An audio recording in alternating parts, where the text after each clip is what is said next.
Bueno, yo la verdad es que primero pediros disculpas porque ha quedado claro en la presentación que los afectos no ayudan a objetivar nada, ¿no? Y entonces, pues Pepe ha hecho ahí una causa, no sé si cura, rojo, más bien grave. Negro, pero sobre negro. todo Negro. que me parece que era comentar cosas ante un auditorio que no solo lo sabéis, sino que además mayoritariamente lo practicáis, ¿no? Ante esta realidad que conocemos, y yo creo que en eso los colectivos sociales sí que tenemos que enarbolar la bandera de que lo conocemos, sobre todo porque lo hemos visto, no como el ministro de Interior y sus adláteres, que no solo son mentirosos y cínicos, sino que además dicen que hoy en Melilla hace un fresquito del carajo y que aquello no era España o que no dispararon. No, nosotros sabemos lo que hay gracias a medios y gracias a trabajo de políticos, de activistas, pues sabemos lo que hay, ¿no? Frente a eso nos preguntábamos también, bueno, ¿qué podemos hacer, no? O cómo situarnos. Yo muy brevemente solo invitarnos a dejar resonar primero las tres palabras que hoy nos convocan aquí. Primero la masacre. ¿Qué es una masacre? Una masacre es una matanza conjunta de personas. Eso es una masacre, ¿no? Generalmente, no siempre, pero generalmente una matanza nos habla de un conjunto de personas violentadas, muertas, generalmente además indefensas, quiero decir que no es una guerra de guerrillas entre iguales, frente en este caso a la institución de los estados, la vulnerabilidad y la indefensión de personas que vienen con todo su derecho del mundo a sobrevivir o a intentar vivir entre nosotros y nosotras. ¿A qué nos evoca Melilla, no?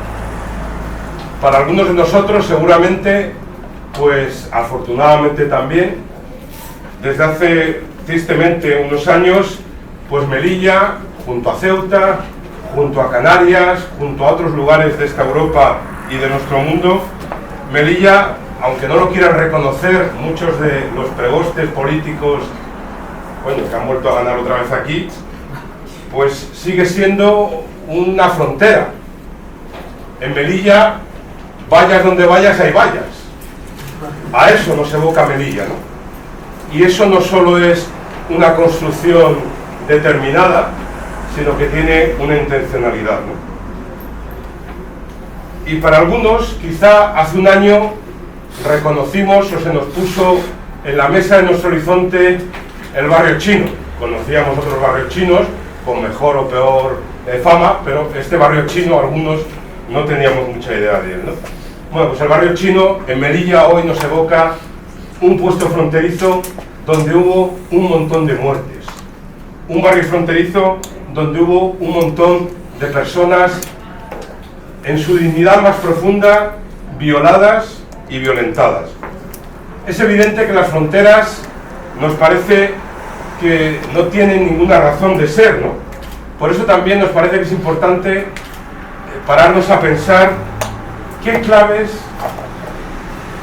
junto a ellas, con ellas, sufriéndolas, qué claves tenemos que construir precisamente para no dar razón a ese sin vivir que son las fronteras y por tanto su violencia, ¿no?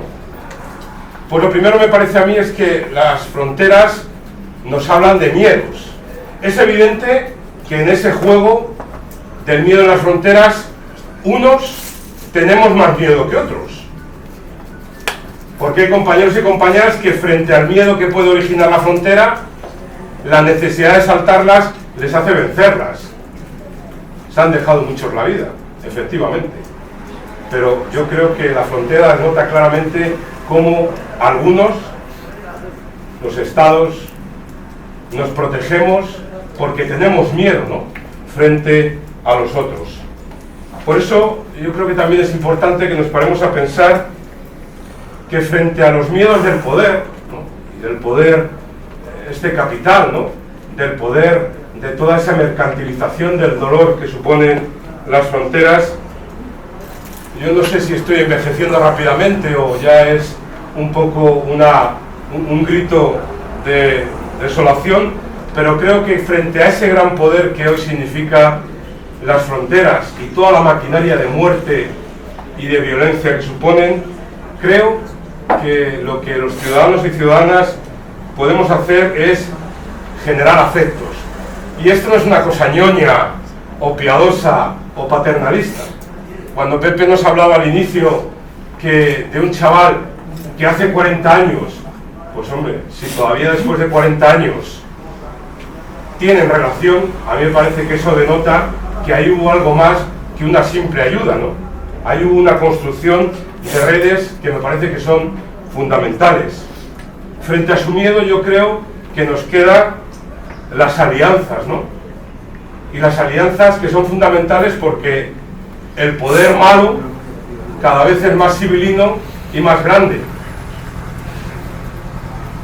Muchas veces decimos, ¿no?, que cada vez el poder, por ejemplo, ¿no?, con la ley Mordaza lo hemos visto y lo hemos visualizado muy claramente, ¿no?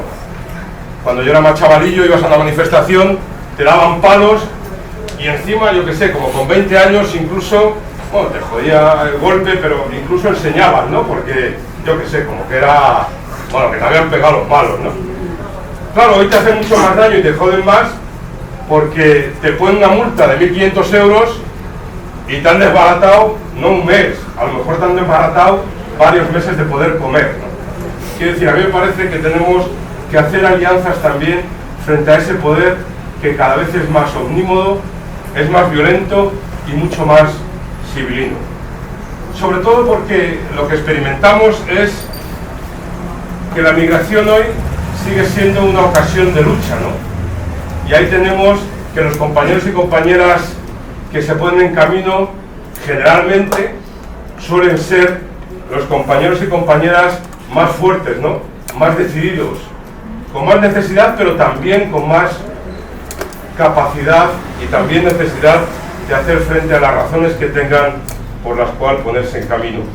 Y sobre todo me parece que hoy hablar de migración necesariamente es hablar de disidencia, ¿no?, frente a un mundo que cada vez está más carcomido y más comido por este capital caníbal que nos gobierna. Pues me parece que el hecho de las migraciones, a pesar de las vidas que cuesta, creo que tenemos que hacer una lectura también de cómo esos hermanos y hermanas, esos compañeros y compañeras de camino, son los que están al frente de luchar contra ese social injusto que no sé si hemos construido entre todos y entre todas, pero que de alguna manera muchos, o yo al menos, acabamos, no sé si fagocitando, pero sí manteniendo, pues por nuestro consumo y nuestro estilo de vida, ¿no?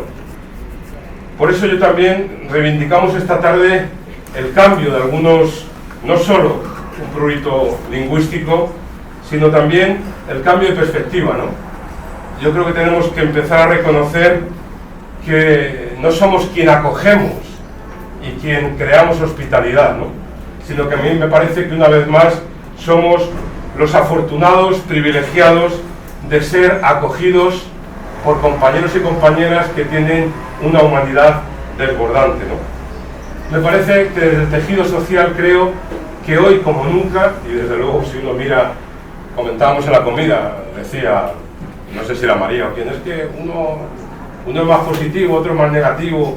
Bueno, yo no sé si hay que ser positivo, digo, más o menos positivo ante el futuro. Lo que sí creo es que nos tenemos que rearmar y tenemos que construir esa colectividad precisamente para defendernos, ¿no?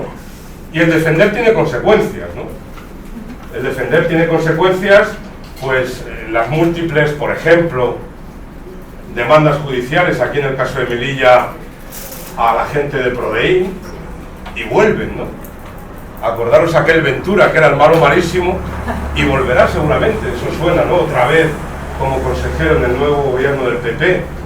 Y proteger a las personas migrantes y protegernos frente al poder supone también asumir ese conflicto que muchas veces tenemos entre lo que querríamos y lo que realmente podemos hacer. A mí me parece que hoy defender la migración supone y también, ¿no?, desde el tejido social, pararnos a pensar desde los tejidos, desde el tejido social, entre la militancia y el pesebrismo, ¿no? Uno con los años se va encontrando también, ¿no?, pues cómo la violencia de las fronteras no solo mercantiliza la vida de quienes vienen, sino que muchas veces también está mercantilizando algo tan sano, que supuestamente es tan humanizador y transformador como es la solidaridad. Yo creo que el tejido social nos tenemos que parar a pensar también eso, ¿no? Estamos con el conflicto que genera, estamos intentando defender a aquellos a quienes pretendemos reconocer como hoy los grandes disidentes, o estamos haciendo malabares para seguir manteniendo el buen nombre de la institución, los buenos proyectos y memorias presentadas, y unos, porque tampoco llega para mucho más, unos escasos y precarios puestos de trabajo. No digo lo que hay que hacer, digo pues os expreso también mi conflicto muchas veces, ¿no? Hablar, por tanto, hoy 24 de junio, pues supone, me parece, recordarnos que estamos frente a un poder no pequeño. Esta mañana algunos madrugamos para ir, bueno, pues esas cosas, no sé si importantes o no, pero tontas, ¿no? A las 12 de la noche del 31 de diciembre comemos algunos las uvas. Oye, pues si nos da el sueño las podemos comer a las 11, o si acabamos tarde de cenar a la 1, pues no, pues las comemos las uvas a las 12.